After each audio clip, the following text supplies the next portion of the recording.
What is good, ladies and gentlemen? Welcome to the Voicemail Dump Truck on this Thursday, March 19th, 2026. That's right. Step right up, watch your head, and enter the truck with us as we tour your town this fall. No, we're doing it now. We're going to do it now. That's right. Dan Reichert, how is it going? It's going all right. I've got drama in my life right now. All right. I do, and I don't like it. I'm going to talk about it, but I'll let you all get introduced. Okay, we'll circle back to your drama. I can only imagine how unimportant it is. Jeff Grubb. I will say I do not associate Dan with drama. One of the least drama-causing people in the world. He does not seem to be interested in that stuff. One of the things I appreciate about Dan. No time for it. Grubb. I mean, and how many times have you and I secretly spoken offline about wanting Dan's problems, right? So dearly. I mean, I'll send you those sweet nothings about. Can you imagine? Could you imagine? Yeah. Wait till you hear about what I'm going through. I can't wait. I cannot wait. I also can't wait to talk to Mike Minotti. Hi, it's me. I'm Mike Minotti, and I'm excited to hang out with my friends. A little bit of a delay there, bud. You forget your name. What happened? I thought there was gonna be more. Honestly, I don't know. I thought you're gonna He thinks he deserves more. I thought I don't know. I thought it was Mike Minotti, the coolest guy I know, and he's after that Flight Club, he's earned maybe some more. He's done some good work. Right. Maybe it's just my main character syndrome kicking in. I don't know, but yeah. You're doing great work. I'm glazing you everywhere that you're not, okay? Thank you. So don't worry about that. I appreciate it. I get it. You expected more because you're my special boy. I get it. You're my favorite little boy. I get it, okay? Hey. Don't worry about it. There's plenty more where that came from. All right. Peyton, take notes. Giano Joe is helping us out, rocking the ones and twos, barking from the West Coast. All right, I've got a lot to talk about as well, but Dan, I'm not gonna lie, I'm intrigued. Consider my interest piqued. What is going on? I legitimately have oats code drama. Oh my God, dude.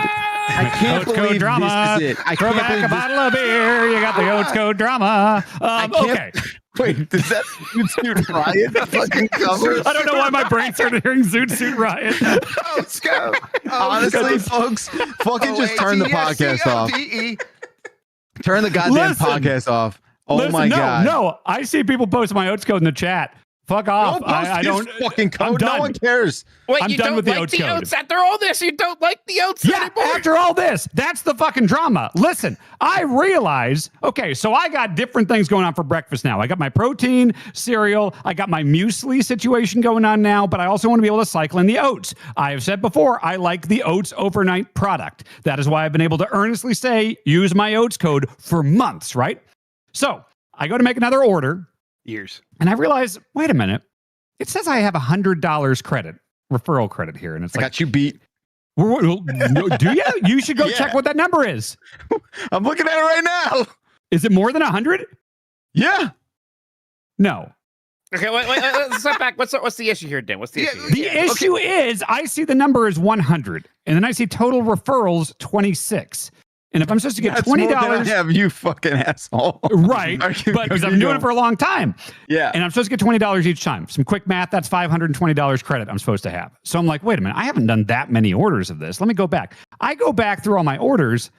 There's no indication that I used referral credit for anything. It looks like I just charged my credit card in the past. I'm like, what the fuck is going on here? And I reach out and they're like, they sent me something of fine print saying to a maximum of $100 referral credit. Wow. And I was like, wait a minute. So I put in an order for some of their protein coffee thinking, okay, well, let's see if I'm still at 100 afterwards. Maybe it's just not showing all $520. And I do this and it still says 100. And I look and it charged my credit card. It didn't even take from the $100 referral thing. And then I contact them again. The referral money is only good if you get a subscription. And I never do subscription stuff. I always do manual orders. I don't ever do subscribe and save on Amazon. I need control over when I'm ordering my stuff. So I have gotten 0 referral. Now, the good news is everyone who used my oats code saved their money. They saved their money. I got fucking hosed. So I got no free oats. And out of my 520, I have 100, and that doesn't even seem to work. Hold on, keep going.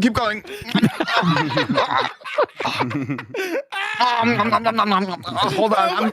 Okay, I'm full. So the entire oats goat situation for me has been a selfless endeavor that has saved 26 people $20 each, and I have not saved a cent. In fact, I've lost money because I put in a test order and it just charged my credit card because it's not a subscription.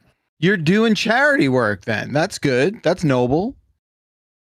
I'm happy people save money. I'm happy people save money. Very unseemly. I don't care. I wish you would just hit him with the "I don't care about you" right now. That's what I think. He cares incredibly. Yeah, I know. That's why I'm upset. Care about what's happening to the my life. I know how it was a recent show.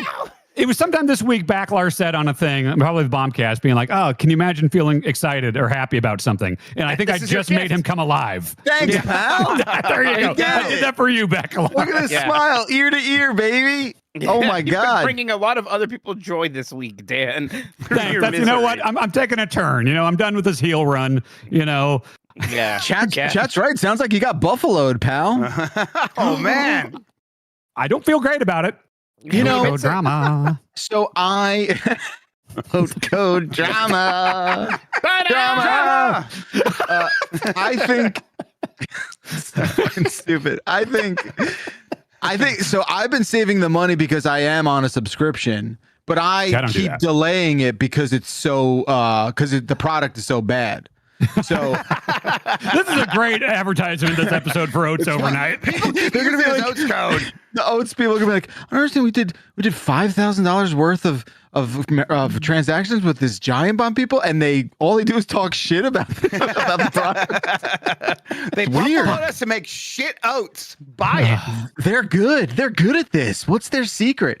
But I just keep delaying it. But because I'm delaying it, I'm still technically on the subscription, so I'm saving money there. But you have to micromanage that. That sucks. Like I need manual orders. They tell you a week ahead of time. They're like, "Hey Jeff, a notes order's coming up in a week," and I go, "No, it's not," because I want to tell them when I want oats. And by this point, I should have a fucking DuckTales silo filled with fucking free oats, and I got nothing.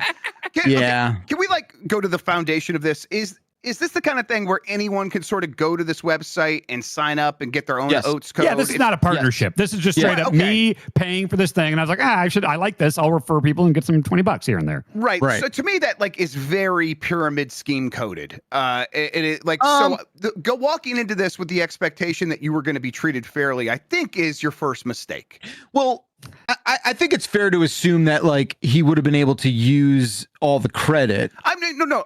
They have buffaloed him in a way that is unfair for sure. Mm-hmm. I'm saying I would have expected the buffaloing experience and would never engaged with this thing in the first place. Right, because this is just, pyramid scheme adjacent, sure, right? They just want people on their subscription model. That's all they want, right? Yeah. And I refuse, and that's how I avoid getting buffaloed is I never subscribe. I do everything manually. But you're paying more. You pay a little more, but I will pay for that.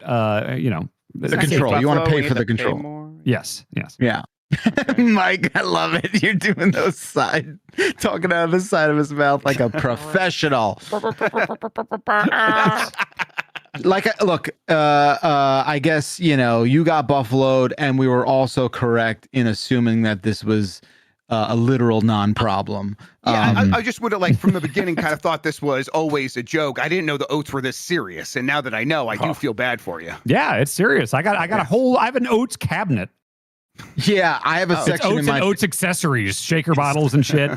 It's oats knowledge acquired. It's funny because the night before, I used to make a batch every night and be like, "Ooh, it's exciting," right? And then after a while, I'm just like, "Oh, I don't want this. The memory of the taste is reflecting negatively. Sure. I don't want this anymore." That's why now I'm down to one. I do the muesli. I do the cereal. I do definitely. So now I'm down to one a week at this point, and the amount of oats I have is probably going to last me to 2027. Yeah. And we'll just sort of leave it at that. Keep pushing that sub back. Okay. You're not a breakfast guy, right? Nah. I've been eating the same kind of granola bar every morning for breakfast for 7 years now. Yeah. I usually just don't even eat anything. I don't eat anything till lunch, basically. I used to get there was a cinnamon square thing I was doing for a bit, and then this new granola honey oat granola thing showed up.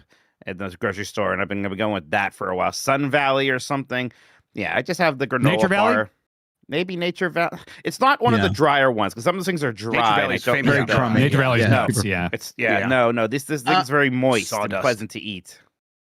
Well, yeah, I guess this is not an endorsement for Oats Overnight, but we are endorsing everyone to go watch the keyboard stream. That's right. We care about that. We like that. We use that all the time. Go watch. Code's not going to buffalo you, right? When you have a code there, yeah, that's good stuff. It also won't actually save you any money, but it'll certainly help benefit and support the Giant Bomb greater community, which is what this is all about. So again, thanks to Kinetic Labs, and go check out that stream. It's up on all the places. All right, I've got like 5 things I could talk about. Wow. There's something I guess we're gonna. Oh, well, let's do the chicken. Okay, we're gonna talk about chicken. Okay. I like chicken. Chicken. You know how I feel about chicken. I love chicken. It's my favorite meat. I'm getting those new crispy chicken crunch wraps tonight. All right, that's like kind of barely chicken, but listen to what I'm saying, okay? Listen to what I'm saying. Mm-hmm. There's something going on with cooking chicken in my house, and I need to get to the bottom of it, and I think I need your guys' help. Located entirely in your house. Okay, let's located just in my kitchen. Aurora Borealis. I have a suspicion about what's going on. Okay. And I just want to talk it out with you guys. If you would just humor me for a couple minutes here. For sure, dude. Once or twice a week, Stacy or I will cook a chicken meal, and that usually involves like dredging the chicken, getting breadcrumbs, maybe some cheese on it, throwing it in the oven. Sometimes we do like a makeshift chicken parm, whatever it is. That's a meal for us, right? Sometimes, and I do think it's mostly when Stacy cooks it, the chicken comes out. And have you ever had a piece of chicken where you look at it and it's like, this is cooked. I'm not worried about this being undercooked, but there's some level of consistency in the texture where it's like, I can only describe it as like, it's not slimy. The gumminess? Sort of, there's like a gummy. It's a gummy? Yeah, a little gummy. She's right here. She hears me. Well, how would you describe it? It's like, I know what you mean. It's got a weird texture where it's like not the almost sort of like pillowy kind of chicken. Okay, she's there, and I might get someone who I go to for cooking advice. Can you have her quickly explain how she cooks it, and we can sort of. So I know exactly how she cooks it because we both cook it the same way. Most important question. Yeah, is it dark meat or white meat? White meat. White meat. Okay. Breasts. Right. They're breasts. It's breasts. Then my first inclination, because breasts are, as soon as they get overcooked even a little bit, they go to shit. So I'm just going to guess that they somehow got a smidge overcooked even. So Mikey is saying overcooked perhaps, but here's the kicker. I tend to leave them in the oven longer than she does. Okay. And it was my suspicion that we weren't leaving them in long enough. Because we could be under even. So it's not like, you see undercooked chicken, it's like pink and it's like, what the fuck? It's gross. It's terrible. Yeah. This is not that. We would know. Hot enough. Right. We would know, that's not the issue. But there's something weird about, and it's not frozen. This is chicken that we did not purchase frozen, nor did freeze it. Where did you get it from? Like, it could be shit chicken. No, it's Bell and Evans, which is like a decent brand. Yeah, eat chicken. Sometimes you just get a not great chicken. You ever sous vide? So Stacey's saying the smaller breasts, the ones I had last night, which you would imagine cook more fully and quicker, were the bad chickens. And well, that's weird too. Apparently, I'm the one who always finds the bad one too. But I don't want to get too deep into the woods here. Sure. Do you know what I'm saying? So like, it's almost like you cut through it and you're like, oh, this is like weirdly kind of, it's almost like buttery.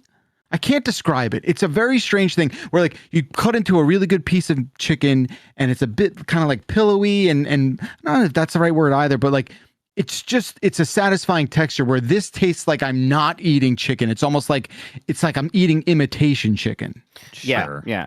To me, if I had this experience, I would assume there was something wrong with the sourced chicken, like the chicken itself. I'd be like, this is low quality chicken for whatever reason. But there's so many variables at play here. It's hard to say. It could be the chicken. It might be temperature still. Chicken breast is very finicky. For me, that is one of those like probe thermometer meats. Like I need to right where you want to right. Well, chicken thighs are great because chicken thighs you can just kind of cook forever, and they're actually like better so at super high temperatures. Right. Yeah. So that's why my instinct is be done with the breasts. Get the breast out of here. Become thigh guys. They're just better. Yeah, blackened chicken thigh. That's what I get with my salad. You can pick, and I usually just do the roasted, and I pick the blackened chicken thigh, and I think that's better.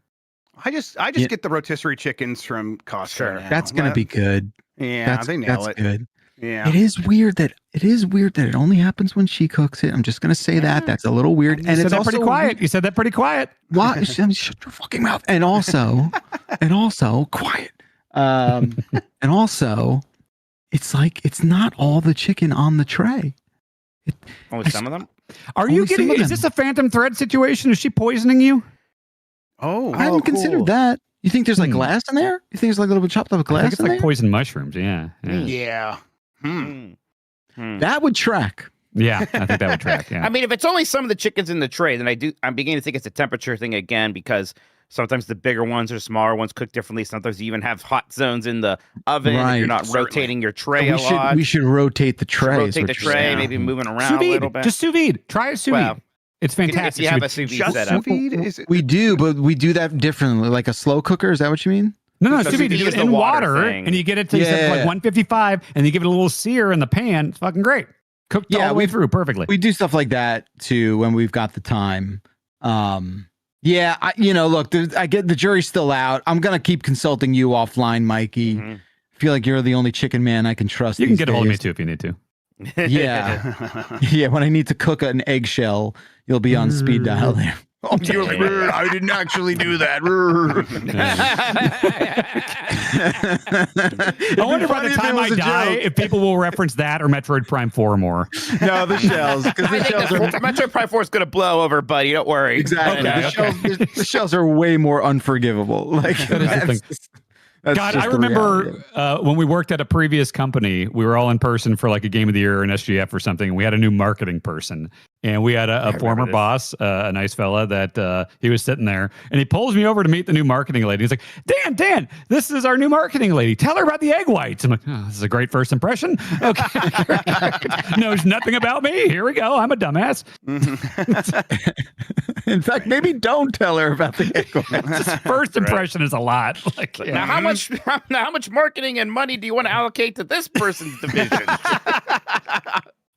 Oh God. I got one other thing, unless anyone else has something.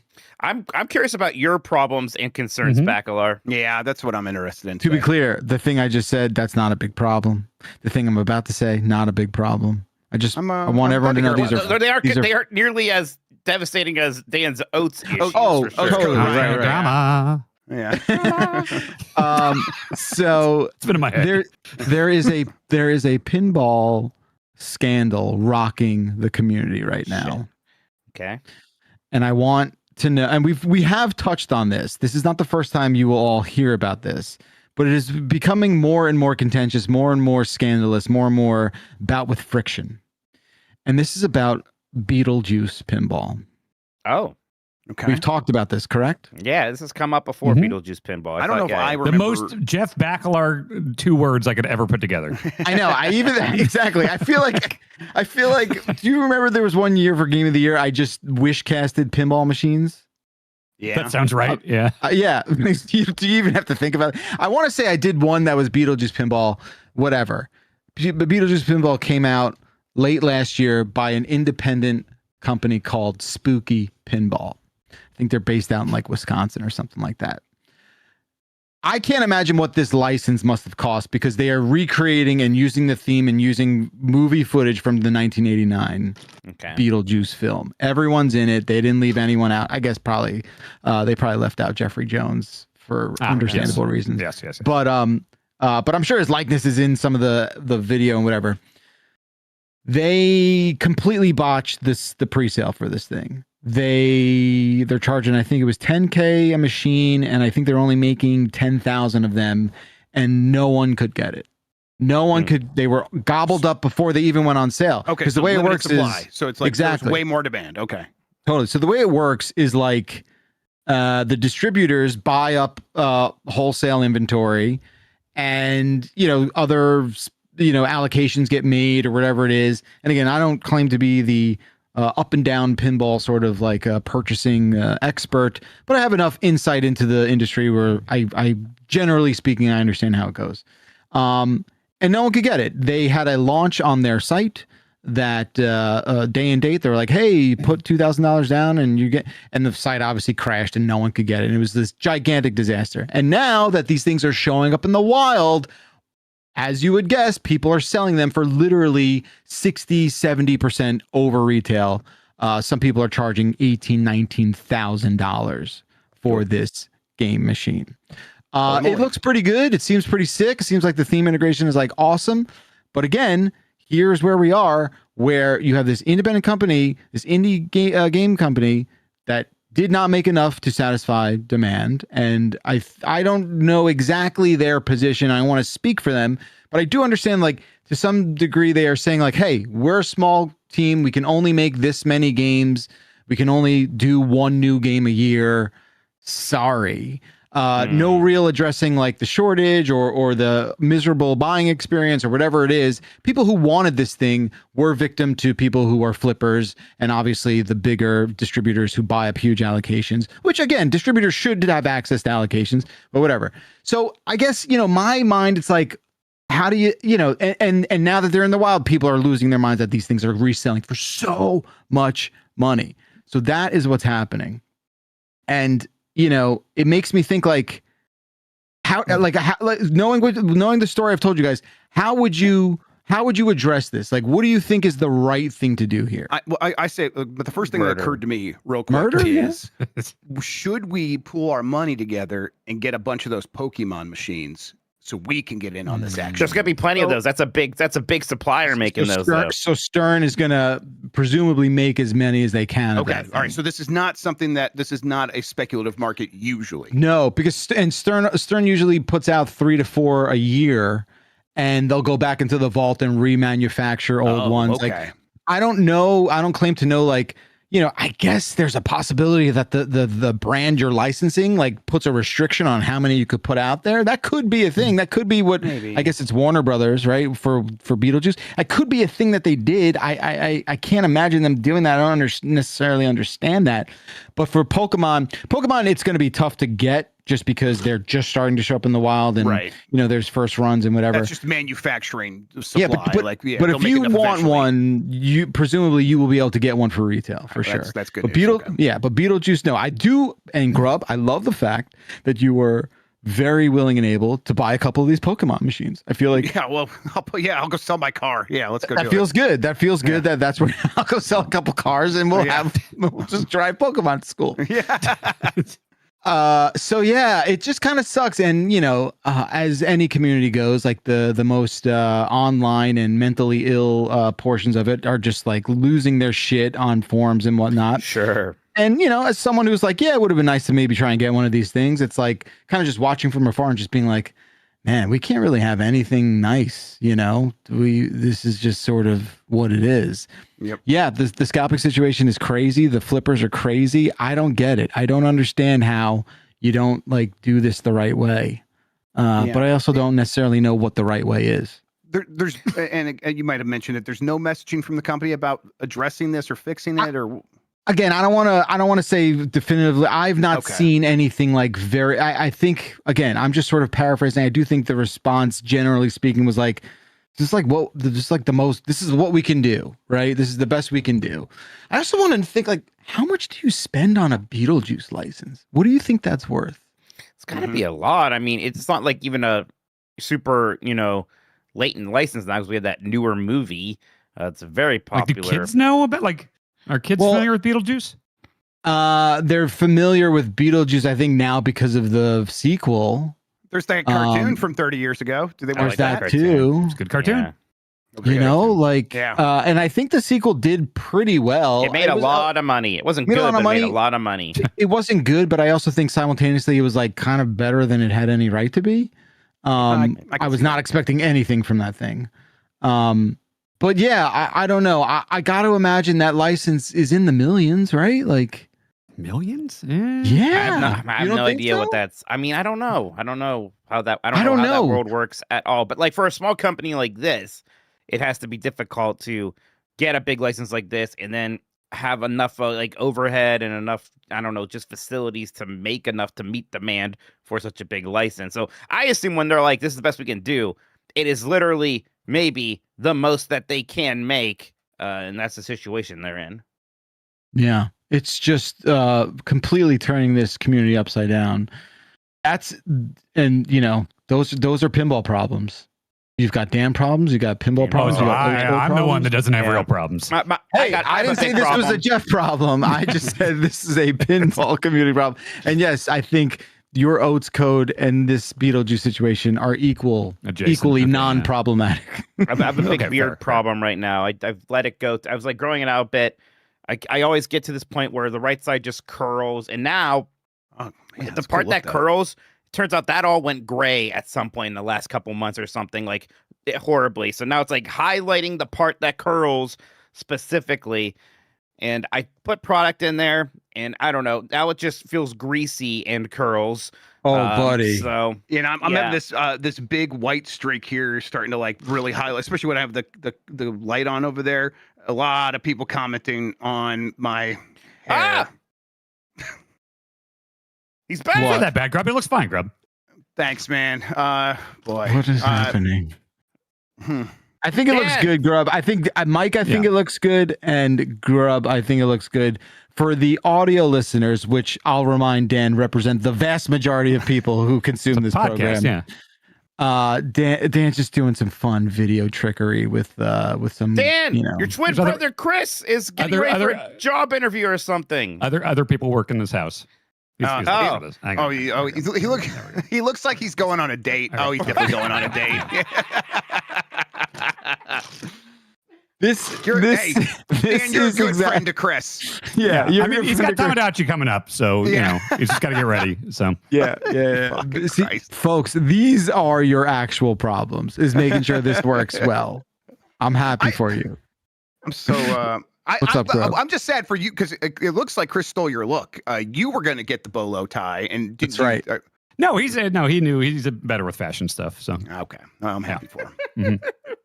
Oh my god, he's the literal carnival clown. Just a for hire. I'll do your kid's birthday. It doesn't get better than that. I don't know. How do we do the show now? He does bar mitzvahs. He's great. He's a talented dude. He looks sharp. Yep. In a moment here. Don't worry, it'll grow back, is what I say. Just the beard. That's about it. No, come on. I think I've let the male pattern baldness. I haven't like done anything in a while, so like I am really rocking like male pattern baldness right now. In a way, I almost like, but I know probably can't do. And I had this little puff here. I'm like, what, like just shave the little puff makes it look a little bit like a comic book version of a bald man. Other than that, I like the look. Yes. I don't like the puff. I don't know if I'm ready just to rock like super male pattern baldness as my default look, George Costanza. Full bald. I mean, just full bald's the way. Yeah. You ever? What's the closest you trim your beard? I mean, I usually just do it on what the highest thing my trimmer is, and even then, it looks pretty small still. I forget. Yeah. It's like the most I can do. One time I just like took it freestyle. Like I'll just take a little bit off, and of course slipped and had to shave the whole beard off. So I learned my lesson there. Mm-hmm. Yeah.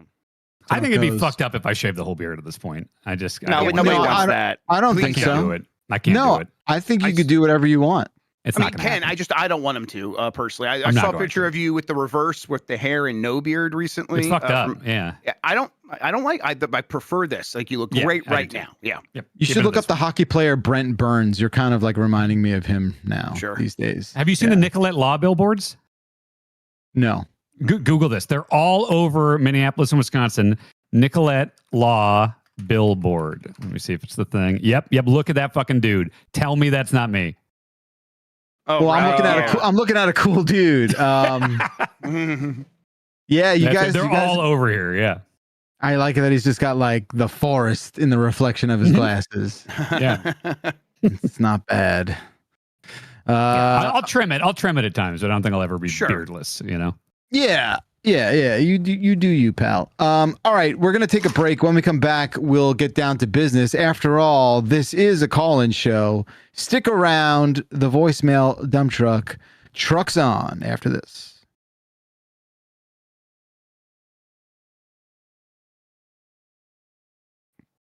Hey, welcome back to the voicemail dump truck. It's dumping time, folks. 707 exit flu is the voicemail telephone number. Hope your chicken has been cooked to the correct temperature. Hope your I'll choke the chicken. Oh, okay, Mike. Mike, sorry, I want you to say that. I want you to say that next time you go out to dinner. I want you to say that as loud as you possibly can. Okay. Before the check comes. At the Rainforest Cafe. Well, okay, let's say you were legally bound to do that, Mike. You had to do that. What he just said, you have to do it. What restaurant would you choose to have Twin like, Peaks. the least? Twin Peaks. That's pretty good. Yeah, no, I think you'd especially get kicked out there. Yeah, I don't know. It's like either that's going to go over really well, or I'll get kicked out. I don't think Twin that Peaks, goes well. I don't know. Well, who hasn't been kicked out of Twin Peaks? Right? Yeah. I was gonna say like a Taco Bell because everybody be like, all right, that's just another one of those guys. You're fine. Twin Peaks feels very Midwestern. I haven't been, we had one open here like a year ago. I haven't been in there yet. I assume I know what the vibe is, but maybe it'll surprise me. When I go back to Kansas, my mom likes going there, so we go there. So wings are okay. I heard they had very cold beer, not as cold as the Lobster, but pretty cold beer. No, nothing's as cold as the Lobster. Exactly. No one can reach those temps. No, doesn't even talk about the Wi-Fi. I know. Don't get me started. Let's start with voicemails, Mikey. Have at it. Launch looks. Fuck.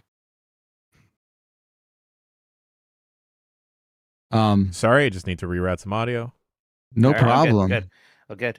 The anticipation. We can just go back to talking about my beer and oats. Mm-hmm. All right. Launch looks. Here we go. Love you. Listening to the current voicemail dump truck. I like launch looks just because you can pivot in about a year and do them at noon and then call them lunch looks. Got a point. No. I don't like it because they're evening streams. Lunch Look is funnier and more unique. I think as a name, Lunch Look is better. But it's not a lunchtime stream, you know? I mean, I should also be pretend he's like in like an Asian time or something, and he could be having like lunch in different time zones, like depending on where it's noon right now. It could be a whole bit. I'll say I don't like lunch look.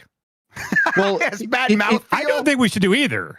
Presumably it'd have to be, examining food. It would have to be some sort of like, is this a good idea for food? It's like a dinner and a movie thing. It's like lunch and a game. Yeah.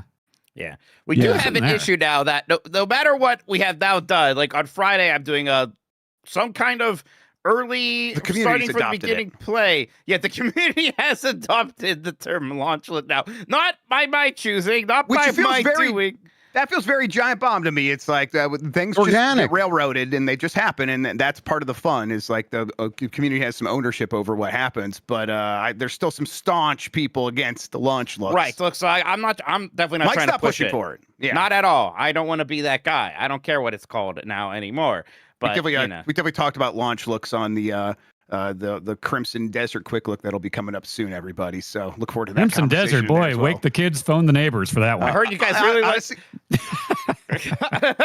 I'm honestly, watch the quick look. It's worth watching that at least. So okay, I like Red Dead Redemption 2. I play a lot of MMOs. Jeff, what do you think? What do you think I'm going to think of this game when I play it? I'm so curious. Yeah, I think that just the way the game presents itself versus like how it actually is going to play, I think you will have some.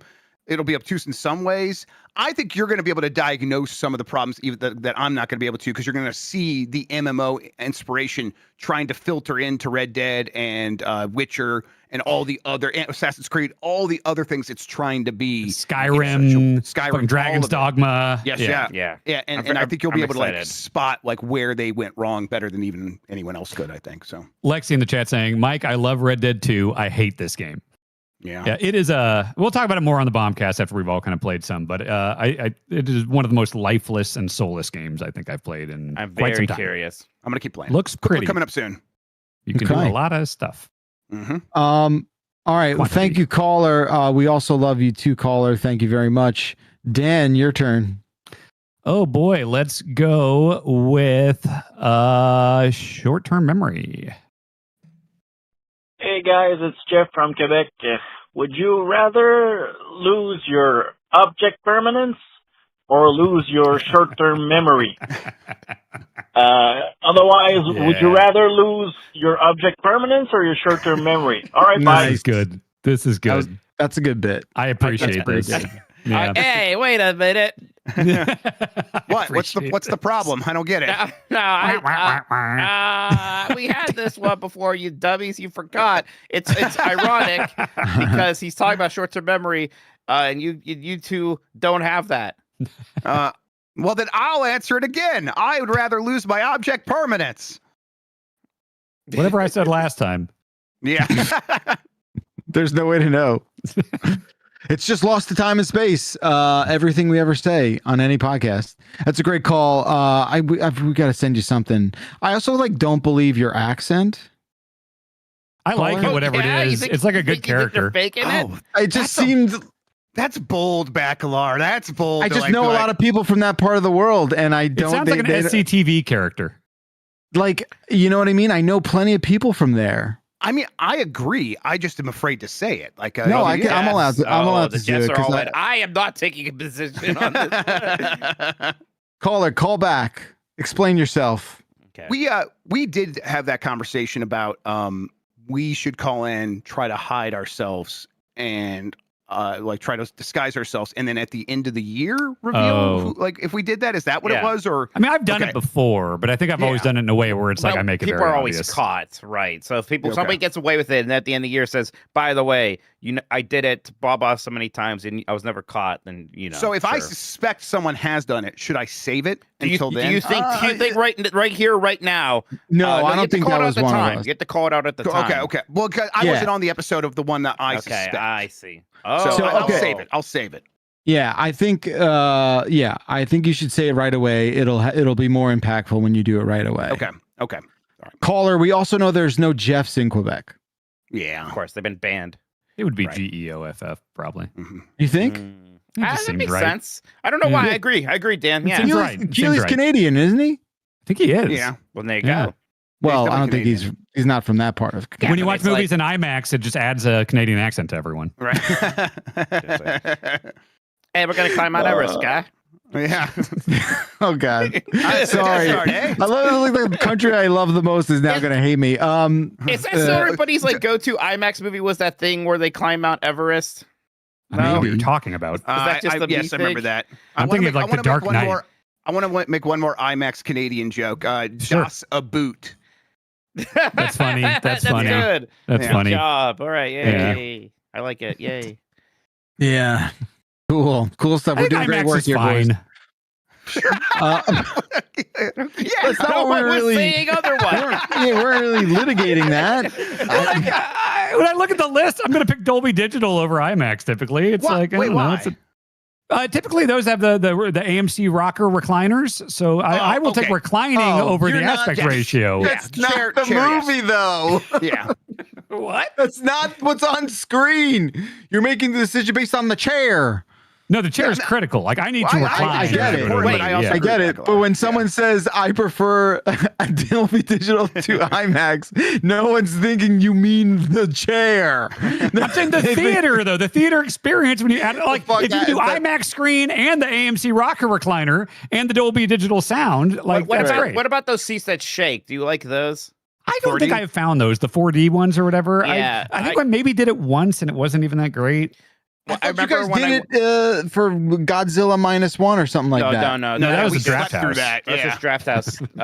See the chair. The one time I had the shaking chairs was when my brother forced me to see The Hobbit 3 in the 48 frames per second with the shaking chair in 3D, and it was maybe it was a bad moment for me and my feelings on society when I was sitting there, and the chairs really kicked in for a trailer for Valerian and the Thousand Worlds or something, and I was just looking at nonsense, and it was in 3D, and the fucking chair was shaking, and I was gonna say I felt like Backlar. I was like, what is this? You love rides and gimmicks and stuff. I'm surprised you don't like that. I don't know. I don't need everything to be like Disneyland. Actually, well, I think shocking. That's I know. Totally fair. No, I think no one else can make that kind of a lucid take, right? I trust that, Mike. I am slowly but surely drifting away from the reclining movie theater chair thing. I just it's on principle of like, oh, someone just slept here. And now I'm gonna sleep here. I don't like when I see the worn out part of the chair. Your ass goes in a normal chair too. The ass is always present. Interesting. Fair. But this is like a level of like letting yourself go that I find deeply uncomfortable. Not shitting. No, but you're sloppy in movie theaters in America. That like it's disgusting, man. Yeah. All of their popcorn farts and their fucking. I can't, dude. I can't. Again, the ass is making contact whether it's reclined or not. Listen, for Mario, I'm standing in the back. That's it. Yo, that's it. I can't do it, folks. I just can't do it. That's the funniest thing I've ever heard. I'm just gonna have back to the wall being like, I'm good. Who's in the corner? Sir, can I see your ticket? It says K1. Nope, I'm straight. Don't worry about me. I'm gonna stay with you, Usher. Yeah, I'll stand right next to you. Give me the flashlight. I'll handle it today. God, this is incredible. One foot general against the admission back wall. movie. I'm just gonna Matt McConaughey and Dazed and Confused that shit. I'm just gonna. I got a floor seat. Yeah, I got a floor ticket. Don't worry about me. Yeah, my seat. Where's the mosh I've ever heard? Yeah. Don't worry. I paid for that seat. My jacket's there. All right. Yeah, it's getting infiltrated by all the popcorn farts. It's just. Yeah, seriously. I better second think that jacket place. It's just how I feel, folks. What can I say? I'm gonna stand for that shit. Do you guys get your Mario tickets yet? I'm getting excited. No. I'm gonna see it. Well, actually, I have to figure out when I'm gonna see it because I think, like my brother's like, we're gonna see it like that day in the middle of the day. I'm like, well, I have to work. So I don't know. I gotta figure something. That feels like one like me, Ben Hansen, and Bonk see a lot of movies together. That feels like one where Bonk is gonna be like, you guys have fun. Yeah, like I think Bonk's gonna sit back on that one. Yeah, I'll watch this like June 30th, right when it's just everywhere. I'll see it opening weekend for sure. I'll take the kids to the opening. Yeah, weekend. if it wants to go, I'll go. Yeah. That's how we'll play it. All right, gotta see what's happening. Gotta see all the cameos and Easter eggs before every website has 5 articles about what they all are. Yeah. I hear you. All right. Wow, we're really rolling through the voicemails here, folks. I think it's your turn, Grub. Sure, I will go with Pizza Shop. Ooh. Hey, Chris from LA. I just had to get a new person to cut my hair. I've been growing it out for the first time, pushing my 40s, figured to do it while I still have it. Sorry, Bacalar. Anyway, when I walk in, what do I see other than one of the main actors from the Twilight saga? And I thought immediately, this place knows what's up. They know what they're doing. I am in good hands. And that got me thinking, what are telltale signs for you that a location is just, they're going to knock it out of the park? When I go to a bagel place and they give a fuck ton of schmear, I know they've got it done. When I see a tomato pie, like front and center at a pizza shop, you don't put that out unless you know what you're doing. So if you guys go to a restaurant or store or location you've never been before, what is a great sign for you right when you walk in? That's a really good question. It is a great one. And mine is definitely a very small menu. Where it's like, there's this place, I've taken a Grub in Minot here. There's a place called Lion Sap in Minneapolis. Like, they do burgers, they do fries, and they do beer. And like, that's what you're getting when you go there. And it's like, all right, that's confidence that like, all right, the burger's going to be go in, it's always busy, and you just get a burger. So the smaller the menu, I think the better it is. The opposite of the like the Cheesecake Factory has this giant menu. So it's like nice to have the variety, but also everything you get is going to be like a 7.5 out of 10. You know what I mean? I think that's a good call out for sure. I think the thing that tips me off, and maybe this is more after the fact, right? And you're just associating it. But whenever I go to a place's restroom and I find it to be like very like smartly laid out and not like I go into plenty of bathrooms that just have no thought put into them whatsoever. They're just like, we just got to do it's here because we just need to be up to code, When I see a bathroom that's like really thought out and that's the Bucky strategy. That's that Bucky strategy was like, we're gonna make the bathroom super nice so that women feel comfortable coming to this gas station. And then Quick Trip is the same way. Yeah, exactly. And it's like once they did that, it's sort of like built this foundation of like, okay, with the women feel comfortable, everyone wants to take a stop there, and they saw all this extra stuff, and it really works. And I think that thoughtfulness carries over into everything about the place is the point I'm making, right? Like I think if you're taking the time to thoughtfully plan that part of the experience out, oftentimes I think the overall dining experience is probably going to be above average. Yes. But that's not universal, because like there are things like let's say New York City, for instance, where it's like space concerns. Like my favorite pizza in New York, I think I took all you guys to Pizza Suprema by Madison Square Garden. Just great by the slice pizza, but it's got the worst. It's my least favorite bathroom ever. You have to go in the back. And it's like this tiny little corner room because it's New York City. You're better off going to you're better off going to Penn Station. Honestly, it is a terrible bathroom. Curve though, because it's New York City, right? Like, there's only so much you can do. Yeah, right. I have I'm pretty sort of low bar for most places I go to, because whenever I worked at restaurants or whatever, I knew what it was like there and how hard it is to make it like really stand out. So I'm pretty patient with a lot of places. That's not to say I don't appreciate it when they do go over the top and make it good. So I just have stuff where it's like, if I notice this, I'm probably going to have a bad time. And that is if I go there and all of the teenagers working there are high and paranoid. If they're just high, that's fine. Yeah, they're always high.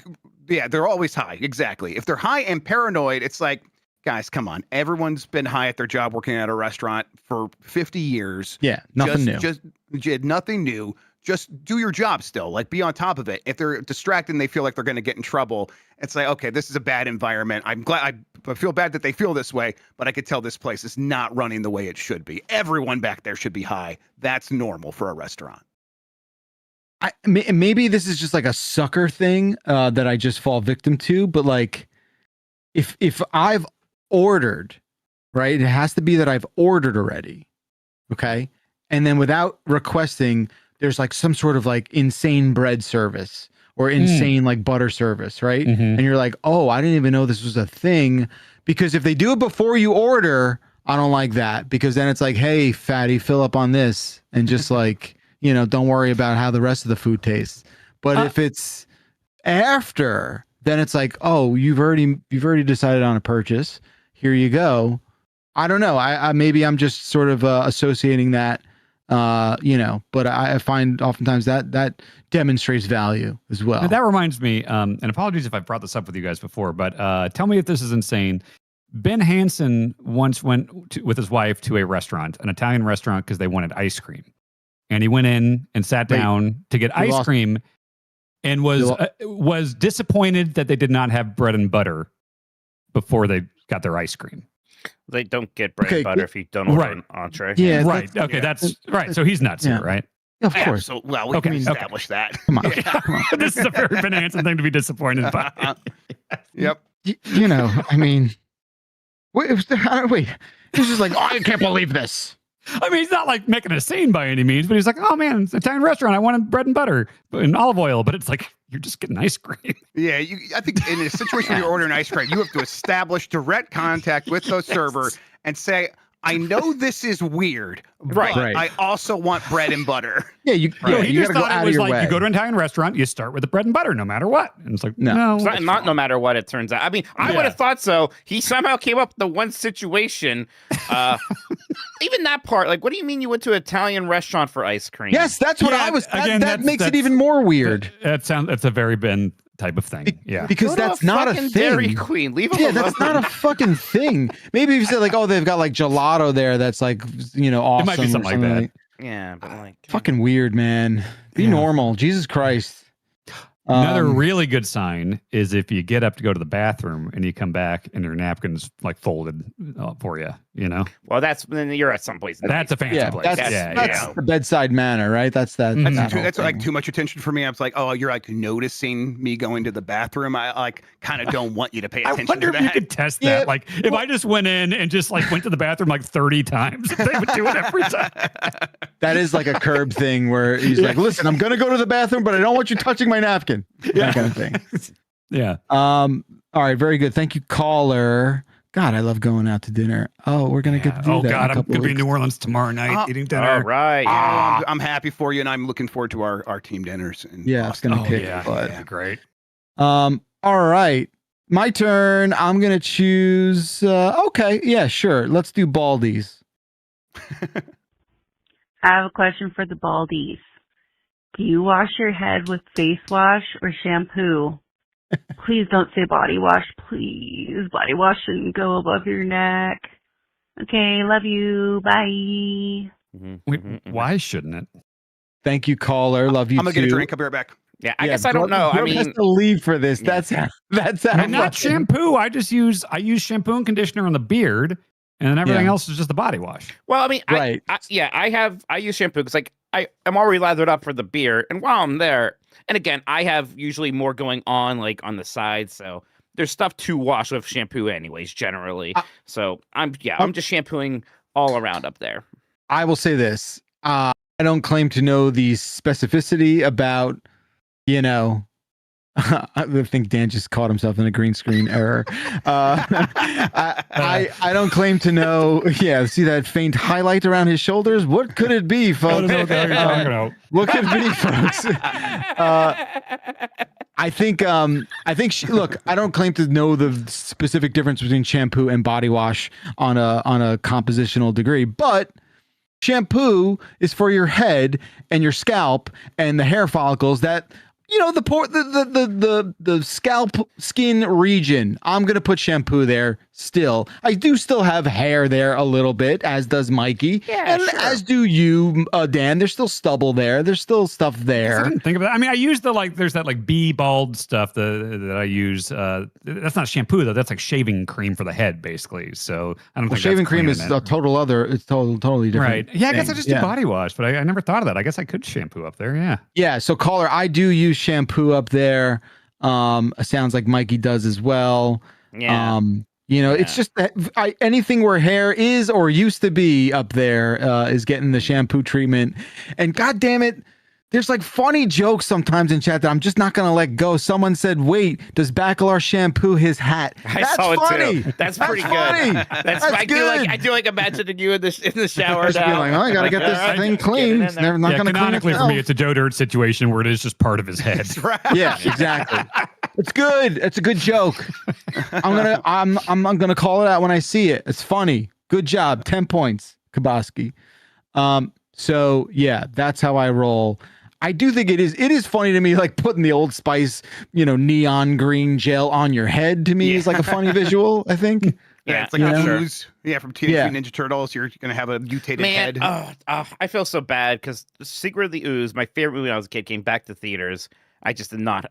Today's the last day. The last showing's at 6. We'll be doing Tomodachi. I'm not gonna make it. I'm not going to see it. Kiki's delivery service was in there, and that's like, I'm just I hope you appreciate these days. My sacrifice. I was so busy this week. I'm not seeing my Let's favorite rank movie. the problems we all have between pinball, oats codes, and Ninja Turtles movies. It's the 35th anniversary. It'll never happen again. Yeah, you have to wait till deep crippling depression. All right, now rank it, everybody.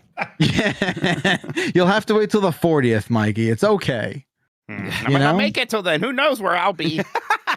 In the dirt. Shit, okay. Didn't consider your untimely demise as a reason. Weirdest woo ever, but I liked it. Wow. Every time, okay, all right. Every time I'm like, I like Secret of the Ooze, there's always some person who's like, the first one's better. Great. Hey, Mike. Fantastic. Mike, I've seen Secret of the Ooze 50 times. I've seen the first one maybe once or twice. Yeah. Everyone's always like, it's a more dark movie. The second one was for kids. Oh, they made a Teenage Mutant Ninja Turtle movie for kids. Oh my gosh. They really fucked that up. I think they're both great, man. I like the third one. Shut the fuck up. No, I like that. I'm the Michael Bay guy. I like the Michael Bay one. No serious person says that. They have hockey in that one. There's a hockey joke. Bacalar? I'm sure there is. There's a hockey joke in Casey Jones, motherfucker. They make samurais watch hockey. That part's funny. Now that one I've only seen once or twice. I'll tell you that. Holy shit. Secret News is one of those movies I could quote like every line. I always just saying yeah, the way Donatello does. We say yeah. It's fucking great, dude. Yeah, so much fun. So good. God, it's a fun movie. Fun movie. Yeah. I just remember being confused as a kid why it's like we got Bebop and Rocksteady. These are classic characters. We did. And then why do we not just name the two things Bebop and Rocksteady? So the original creators were more involved with the movies to a degree, and I think they did not like Bebop and Rocksteady. They're like, oh, the cartoon people made that. Oh, so Bebop and Rocksteady were never in the movies. Or never in the comics, maybe. They were never in the comics, and then they weren't in the movies. Yeah. Oh, it was just a cartoon. Interesting. Okay. Yeah. Until later. Now they're like, so, and I like Bebop Rocksteady a lot. Eventually, they're like, we have to have them in the movies. And I like that. I like Toka and Razor a lot, though. And I like when they show up in games. They rule. I understand that the Teenage Mutant Ninja Turtle comic books are well regarded. It is surprising to me that people do take it that seriously. The people who created it take it that seriously. That they're like, we made some real art here. I have to protect my creation, and I don't like Bebop and Rocksteady. It'd be like if I was really. It'd be like if I took Air Force Gator very seriously. I think it's very similar to that. Yeah. Is it? Yeah. I mean, I think like I don't know. Sure, I think I mostly agree with you, Grub. I think I haven't read The Last Ronin, some of those books that people say are really, really good. So I bet my perspective could change on this. That's how it feels now. I do think it's worth checking out some of that really early graphic novel stuff. I always intend to. I will. Yeah, it's fucking gnarly. A game based on Last Ronin or a movie? Yeah, supposed to. Like the movie was maybe canceled, but the game not. I don't know. Okay. Also, I found that. I used to wonder like, oh man, I tried to get Dib to watch the cartoon and he just like wasn't having it. And I'm like, shit, the original, I think they hold up. I think they're still fun. I don't know. I'll say that was one of the first times ever I went back to something from my childhood that I loved. And I was a little bit like, oh, this thing's like there's like 5 frames of animation every 10 seconds in this thing. They're a little low budge. In the Turtles cartoon? Yeah. Man, that was like the defining thing of like as far as like my childhood like things like cartoons and stuff. Like I loved Ghostbusters, but like Turtles, I was so in the sweet spot for that cartoon more than like the movies. I would say Ghostbusters cartoon was the same for me, so it's a little bit split. Yeah. Ghostbusters holds up actually. That cartoon that was the real Ghostbusters is good. Yeah, it was J. Michael Straczynski, who's like this renowned writer who's done. He like wrote almost every early episode, and that stuff really holds up in terms of like spooky sci-fi stories. Yeah, he did a good job. I'm with you, Mike. I think they definitely cut a lot of corners and really, really made a meal out of some of those animation moments where they were just like, we have to like get our money's worth here. So I'm like, all right, maybe he'll never see that stuff. Meanwhile, they had a book fair at his school this week. What's he come home with? Saturday morning cartoon comic book version of Teenage Mutant Ninja Turtles. So the fire is still alive. If you want to get the Turtles like larger, that 2012 series is the ones my girls really liked. So I can't get into the art style of that. The 3D one, right? I think that's right. Was it like when it was right after it was Nickelodeon, right? So there's like the 2003 one, which I saw the first season I liked. Then there's the CG one, which people like, but the CG look of it I don't enjoy. And then there was Rise of the TMNT, right, which I did not see much of. The new movie was great. I liked the new movie. The new movie's fantastic. It was like John Cena or Sheamus or something in that. So Sheamus was in the second Michael Bay movie as Bebop and/or Rocksteady. Okay. Wasn't Cena a voice in one of them or something? Like Seth Rogen was made a voice. One? Was Cena a voice in the newest one? I forget. In the Mutant Seth Rogen one? made it, right? Like I thought it was like a newish one that people like. Seth Rogen bringing back Turtles and Muppets. Thank you, sir. Man, Jason, you're welcome. Jason Biggs from American Pie played Leonardo in the 2012 Teenage Mutant Ninja Turtles. That's right. That's cool. That's right. Huh. Yeah. That's awesome. I think the weirdest thing about it is Rob Paulson, who was the voice of Raphael in the 87 Turtles, was just cast as the voice of Donatello in that 2013 one. Mm-hmm. That messes me up. Something like that. Rob Paulson, was he in the name? Was he he's Yakko. Are you thinking of his name was Robert Paulson? Oh, the Fight Club thing? Fight Club, his name was... Yeah. Wait, what was his name was Robert? God, why can't I think of that now? Was it Robert Paulson? Yes, it might be. Meatloaf. It's Meatloaf's character. Yeah. His name is Robert Paulson. Yeah, that's right. The start of Project Mayhem, of course. Yeah. Correct. All right. Well, we certainly went on a journey there. We got to get to what the friggin' chats chose, and then we got to get out of here. Twitch chat chose right all along.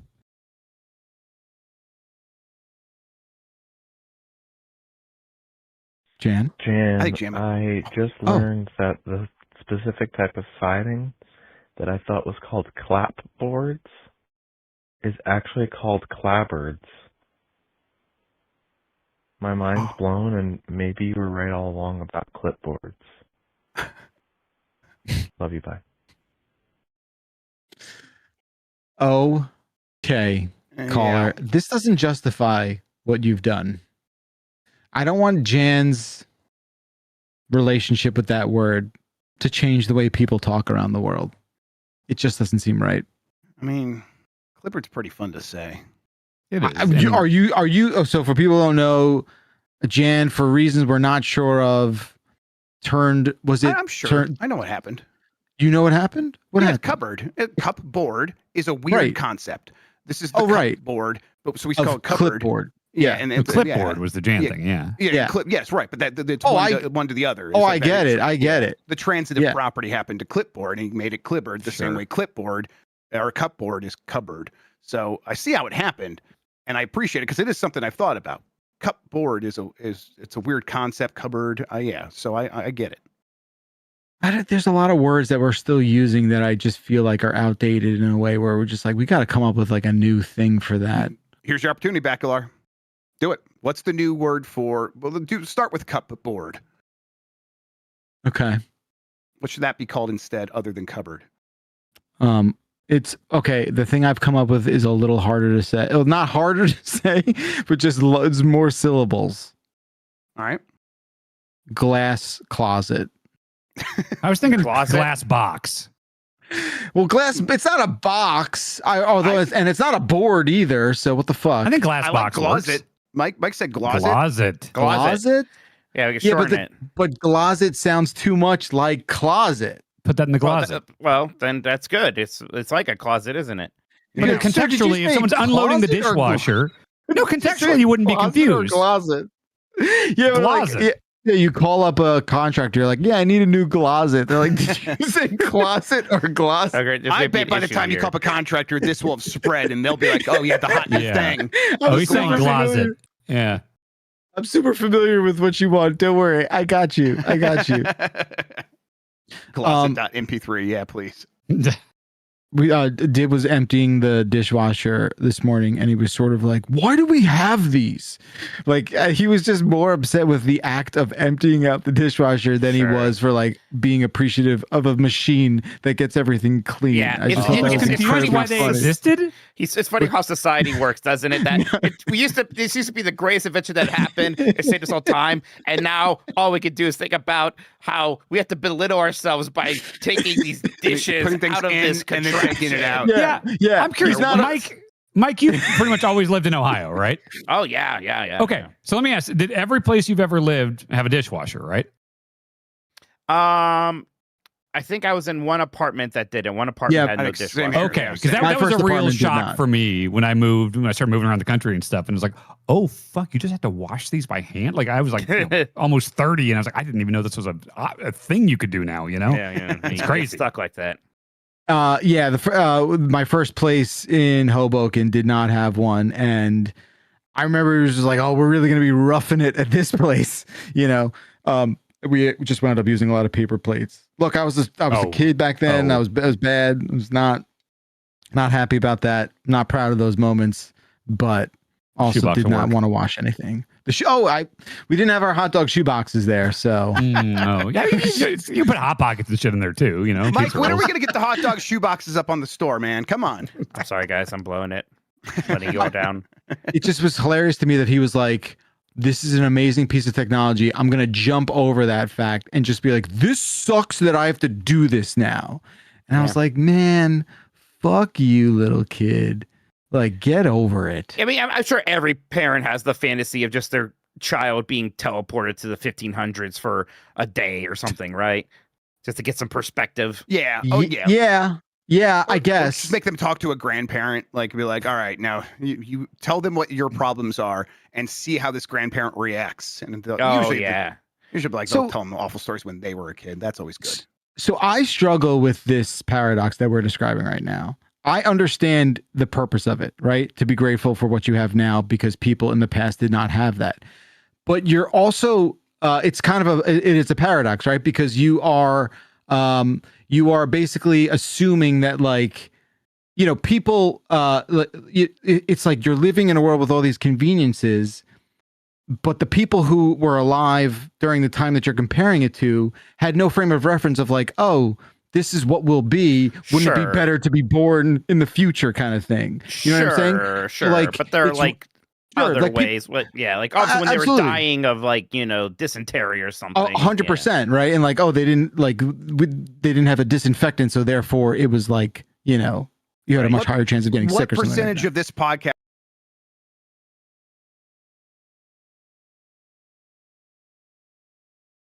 right? Yeah. Like, if I was born anytime before 1975, I would be unemployed and immediately dead. That's not even that. I know, but that long ago. Wait a Think second. about it. All the things I'm good at are only very applicable to right now. Well, you know, and we also established that like the amount of social safety nets has also saved your life numerous times, like hotel windows and stuff like that, right? You know, like there are so many opportunities for it to have just gone all away. Like, I don't know. 84 was the right time to be born. 1984, famously great year. Yep. Someone thought so. All right, we'll do one more here and then we'll get on our way. I don't want to leave YouTube chat out, so let's go to them. They chose what was it? Keeps you up at night. Hey, Dumpers.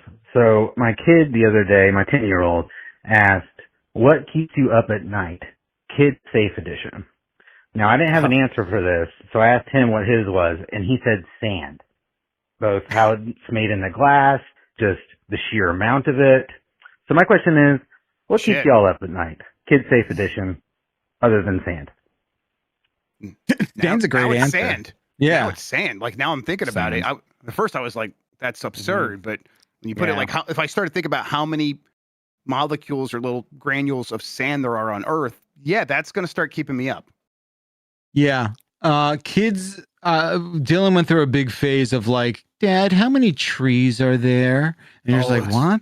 Yeah, people have been trying to figure that out for a long time. And it's like they keep getting it wrong. They're like, we undershot it again. It's like 7 trillion. I'm like, what the fuck are you talking about? It's a number you will never be able to understand, even if you become, you know, an astrophysicist. I just feel like it's just not going to happen.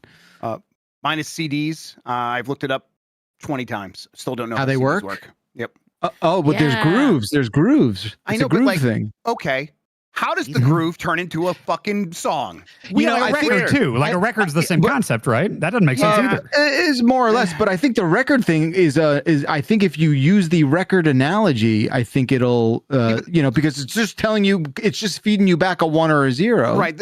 Right. So the record, I understand a little bit because it's like the idea is as you're talking, you can make a little thing sort of bounce around in an analog manner, and then you can replicate those grooves on an analog record. Right. For me, it is the 1s and the 0s that trip me up. It's like, is it referencing other data on here that tells it what the pixel should like? If it's like an image CD, like I think that's mostly right. Yeah. It is concerning that like, everything is 1 and 0s. That's not like material, right? How does that turn into it? Yeah. So that part has messed me up. Boy, I struggle with the kid-friendly stuff, like, because it usually is, you know, existential stuff. Well, that was like a big time in like my the teens. It's just like a lot of sleepless nights because I'm realizing my mortality. What the heck does that mean? But lately, you know, I'm always listening to these audiobooks. I think I talked about this one about consciousness. This will be a nice, fun thing to sleep to. Nope, not fun to sleep to at all. Trying to think about your consciousness and how like what are the consequences of that? It isn't my body. Don't do that. Then there's a whole chapter about whose like hands are these? The whole chapter about that. the people who are like, you know, vegetables but maybe still conscious too. Oh no, they don't don't like that. No. Stop that. Saying it like that. Like the Metallica video? I don't know. I find like that's the type of thoughts I have. Awakenings with Robert De Niro and Robin Williams. I mean, that's why it's like I don't get high that often because a lot of times I do, and I do just kind of get into like that, maybe that more existential stuff, and it's scary. And then it's like if I'm not high, I'm just not thinking about that ever, you know. So it's like that doesn't keep me up at all. But if I'm high, and I also think that is the not safe for work kids thing. I think right. if you The one I get like, being buried alive is one that I'll think about every once in a while. That's obviously not. Just don't. That doesn't happen. Don't worry about that. Yeah, it's unrealistic. Yeah. We were watching a video, Dylan and I, about like how does ice skating work, there seems to be like a lot of conflicting thoughts on it, but like some of it is like pressure induced melting is like a thing. The water, like the pressure of the point of the edge of the blade, presses in the ice with all of your weight to the point where it melts the ice instantaneously, turns it into a bead of water that you're sliding on. That sounds plausible, but I was like looking up. It's like, is that real? And it's like they don't know for sure. Like I've yet to really see like someone sort of definitively say one way or the other. But I think it's fine. We could just say it's in the ballpark, if you will. But like that's a thing where I also think a lot of people don't realize like you're not skating. You're just skating on the edge. You're not skating on the edge. The thicker part of the blade, right? And that is certainly a safe for work kid thing where it's like, think about that. Think about that before you go to bed at night, what you're actually skating on and what's happening with the metal and the ice and the connection between the two. And 5 minutes later, they'll be sleeping because that shit will put you right to bed. Yeah. Hell yeah. That's some pro parenting advice. Dan? You feel all right? You look kind of... I was just thinking of it because like I was just brought back to, I was on a trip to Chicago for a wedding with my dad. And I remember we were just walking around downtown and we started talking about how we don't know how anything works. And like both of us, and we were just pointing at everything. We're like, what's that thing? What does that do? Don't know. No way to know. What's that? No fucking idea. How does electricity work? Like, I remember my dad said, I don't understand how electricity isn't just killing everybody all the time. And I was like, I know. I feel the same way. And then we do no research. You walk past the library while having this conversation. I remember your dad said something like, I can't believe it's just not shooting out of all the outlets or something like that. I know. Right? And he'll say that to me. I'll be like, yeah, I know it's nuts. How did we contain this death ray that's just going around all of us all the time? And no like, one I don't know. And then we do not take the slightest step in understanding it. It's just like, well, not for us to know. Yeah. It's privileged information. Is what it is. All right. It has certainly been a good podcast with you all today. Thank you so very much, Dan, Grub, Minotti, and Jan. Thank you to the callers. Thank you to Chuck, Will, Sean, and thank you, chats on YouTube or Twitch, wherever you're at. Really appreciate you participating in the live conversation. If you want to leave a voicemail, go for it. 707 exit flu.